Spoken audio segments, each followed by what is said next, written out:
न्याय पाहिजे मला, आणि ज्यांनी केलंय ना त्याला गावात फाशी होईल तरच आम्ही अंत्यविधी करू. पब्लिकच्या आम्ही हवाले पाहिजे तो. अंत्यविधीच करणार नाही. त्याला फाशी झाल्याशिवाय आम्ही अंत्यविधीच करणार त्याला नाही. गावात फाशी झालीच पाहिजे. आज त्यांनी जसं माहिती पडलं तसं त्यांची अवस्था बघून घ्या, गरीब, आणि पाहिलं का त्यांची रोंगळ्यामध्ये किती मोठी अशी घटना झालेली.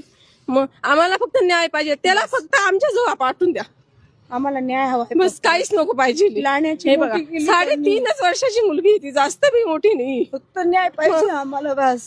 ही बघा वडिलांची आवश्यकता कशी झालेली. माझ्या मामांची मुलगी होती ती, 3.5 वर्षाच्या मुलीवर इतका खालच्या पातळीचं झालेलं आहे. जोपर्यंत तिला न्याय मिळत नाही, जोपर्यंत त्या समोरच्या व्यक्तीला फाशी होत नाही, तोपर्यंत माझ्या मामाची मुलीची अंत्यविधी होणार नाही. बस विषय संपला. भाचींची मुलगी आमची नात आहे. आम्हाला न्याय हवा आहे साहेबांकडनं. दादा भुसे साहेब, आम्हाला न्याय हवा आहे की आमच्या भाचीवर खूप मोठा अत्याचार झालाय आमच्या नातेवर.